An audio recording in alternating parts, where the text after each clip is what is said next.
c'est un rêve devenu réalité pour moi.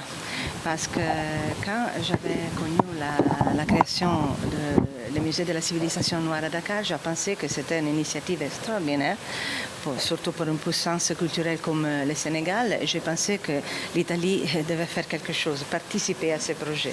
Et alors, j'ai donné l'impulse pour créer une collaboration entre l'Italie et le Sénégal, entre deux musées les plus importants, le musée de la civilisation noire à Dakar et le musée de la civilisation à Rome.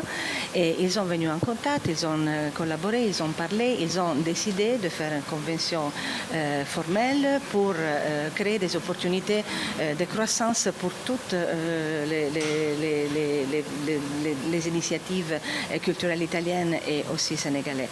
La chose la plus importante, c'est le fait que la collaboration est surtout sur la question de la digitalisation et de la communication numérique, parce qu'il y a la nécessité de transformer la culture en quelque chose qui peut être véhiculé partout.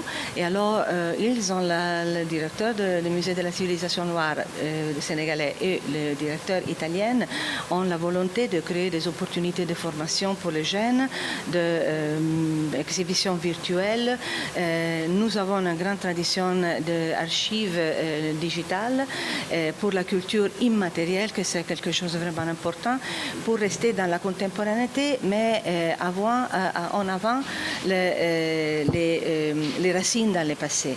Alors je pense que ça c'est la meilleure chose pour faire notre nouvelle génération grandir ensemble avec un concept de culture condivisée pour se connaître mieux, pour créer quelque chose qui va être au-delà des stéréotypes, mais va créer une conscience globale vraiment importante. C'est un rêve devenu réalité parce que j'étais la personne qui a pensé à cette compta et pour moi c'est un grand succès, vraiment. Ce qu'on peut attendre et ce que nous attendons, c'est une coopération réciproque, c'est-à-dire que chacune des parties a des objectifs, a des ressources, a une vision et on va essayer de faire une synthèse entre nos visions, nos pratiques et nos objectifs.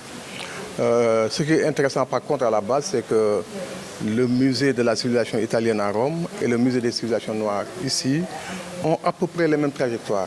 C'est-à-dire que nous ne sommes pas un musée typé. Nous traitons de toutes les trajectoires de l'humanité depuis Thomas et notre ancêtre commun, 7 millions d'années, jusqu'à aujourd'hui. Donc nous sommes dans la perspective de la création continue de l'humanité. C'est ça notre vision. Le musée de la civilisation italienne a aussi à peu près les mêmes objectifs.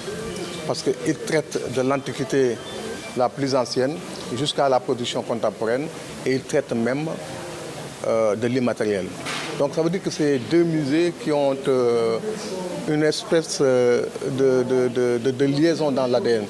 On va essayer de mettre ça en valeur et faire de telle sorte qu'on puisse avancer ensemble dans nos missions éducatives. Parce que finalement, un musée, c'est d'abord un espace d'éducation. Et il doit s'adresser en particulier aux jeunes si on veut que vraiment il y ait une transmission des savoirs et des traditions. Or, tout le monde sait aujourd'hui que en fait, le langage des jeunes, c'est l'électronique, c'est la tablette, c'est l'intelligence artificielle.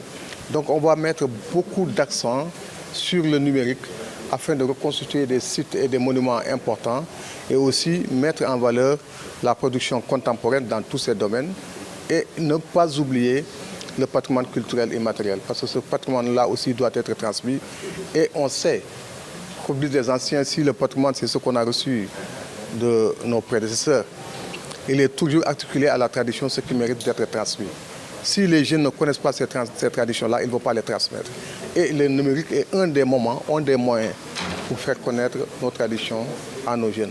Donc le numérique, les dessins animés, des choses comme ça, on va y travailler afin que nos traditions puissent être transmises dans le langage de notre temps. Et ça, on va le partager avec les Italiens.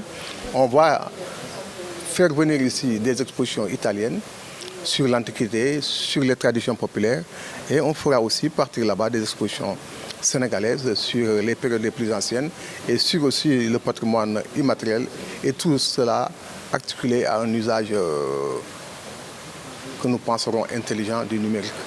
Non, c'est pas compliqué. C'est-à-dire que je pense que si chacun connaît son chemin, on peut faire du dordaillé.